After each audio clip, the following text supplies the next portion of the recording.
My name is Nancy Ellen Rudd Martin, and I was born in Revelstoke in 1951. In Revelstoke, but we lived in Arrowhead because in those days, of course, there's no hospital there, and so women had to go to Revelstoke about 2 weeks before they were ready to give birth, and then stay there, and all babies were born in Revelstoke. And my father was Harding Rudd. He was born in Skipvik, Norway in 1909. And my mother was Muriel Cameron. She was born in Haney, BC, which is now Maple Ridge, in 1921. And they moved to Arrowhead after they were married. Our house in Arrowhead was located sort of in the middle of town. It was up from the general store. We lived in a two-story house, white two-story house. The best part of that house was the great big screened-in front porch that we used to sleep in all summer in bunk beds on the porch, and a lovely big yard, garden. My mother was quite a gardener, and it was a very, very comfortable home.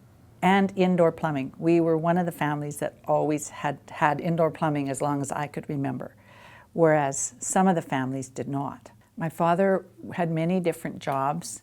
He worked as a miner for a while. He worked for Selgar for a while down from Arrowhead. He worked at the sawmill there, and he also ended up working on the Lardo, which was the ferry that went. The Lardo went from Arrowhead to Galena Bay, and once a week from Arrowhead to Nakusp. And he was a mate on the Lardo.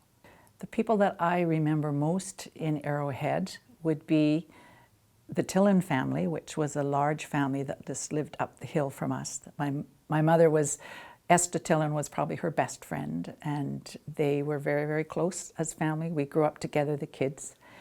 I also remember the Yount family. That would be Sam and Eleanor Yount, and Penny and Jimmy were both my age. The twins were born just before I was born, so we grew up together. And the family I remember the most as far as the store was concerned, the general store, would be the Temrick family. Ida and Dan Crawford did own the store when I was very young, but I don't really remember them very much there. But I do when Stella Temrick and Tella and Tony Temrick bought the store, and I remember them very well in their family, Mark and Teresa Temrick. Those would be the main families that I remember the most.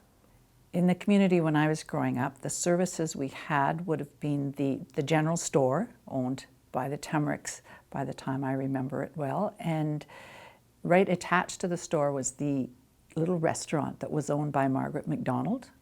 And she did rent rooms out as well above the restaurant.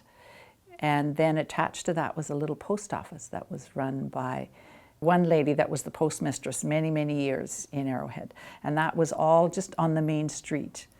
And those would be the main services. Of course, there was the school, which was the two-room school, and the forest service. There was quite a large forestry service area there that was, there was a home there for the foresters and a large shop there. So those are the only services that I can remember. Arrowhead did have a telephone exchange. They had a little office building that Emanuel Essling, who was the man that operated it, where you sat and you plugged everybody in. It was party lines. I'm sure he listened in a few times on many phone calls. But we as children used to go over there sometimes and be able to sort of plug in the different phone calls. It was quite exciting. But yes, we did have that phone service there. In Arrowhead, there was also a church. It was the United Church at that time. It was a fairly small church with a small area at the back where they held Sunday school classes, and a small apartment underneath the church where the minister would live with his family. My parents were married in that church, and I was baptized in that church. Now, the services that we didn't have in Arrowhead was, of course, doctors. There was never any doctor's office there, no dentist office, not even a nursing station particularly, but in the schools they did have once a year a dentist would come and do a little work, and there was a doctor. I remember Dr. Black would come and vaccinate the kids. We'd all line up, and a nurse would be there. And those are the only just very, very temporary services that we would have there for health services.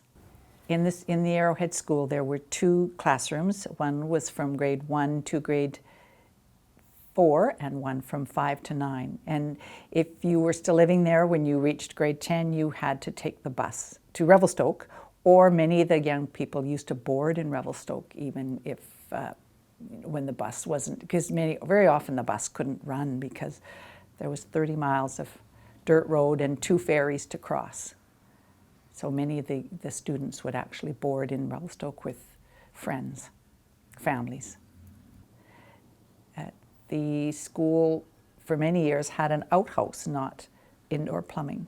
You know, it was a good school. I mean, it was, they had ping pong table. I remember the ping pong table and a few little things, but it was, I remember mostly just being outside and enjoying the outdoors, and good friends, very good friends. Everyone's doors were always open. Card games. Our parents were very involved in playing cards, things like that, potluck dinners. And a few times a year there would be a dance at Sidmouth in the Sidmouth Hall, and everybody got to go. Like, there was no such thing as leaving the children home with a babysitter. We all went, and everybody, you know, danced and danced, and the kids were put to sleep in the back room, and the parents would maybe go home at 2 in the morning hauling their sleeping children. It was things like that. It was very family oriented. Living in Arrowhead, I'm sure, had many challenges for my parents. There was, you know, because of the lack of services, it was isolated. You were very cut off sometimes.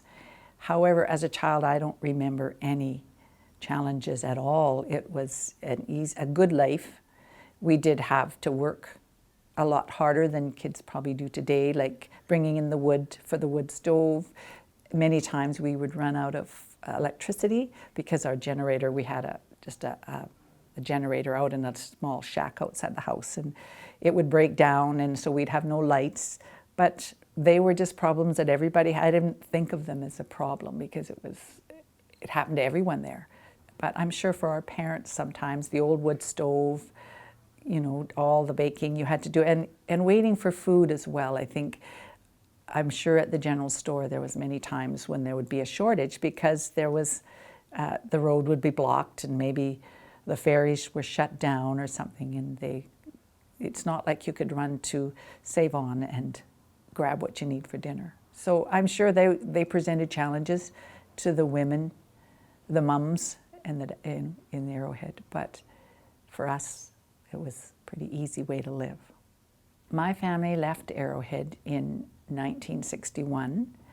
They left because my father did know he knew about the High Arrow Dam was coming, and Hydro was already discussing the sale of people's homes and just what was going to happen. And I think he really believed that he would get a better deal if he sold to someone there was a fellow that was working at the mill that wanted a place to live.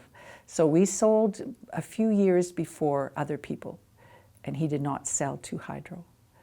But we moved to Revelstoke because he had already started looking for work in Revelstoke. The number of people in Arrowhead when we left, I am not certain about because but there were still quite a few family people. Many people left after we did. I would say there would have been about 200 people living there, 200 to 300 people.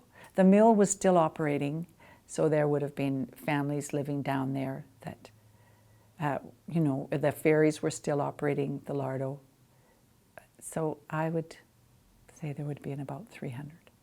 I think many people were probably very unhappy about having to leave Arrowhead. My parents certainly were. They loved the life there and missed their close friends. And I'm sure some of the other businesses would have noticed it. Jack Tillon had the big logging out company running at the time. But I'm sure there was many people very unhappy. As myself, as a child, I was very nervous. I did not want to live in Revelstoke. It was like a big city, and the schools were rather frightening. But we adjusted because I was only 10, 11 years old. But many people, I'm sure, were quite unhappy about having to leave.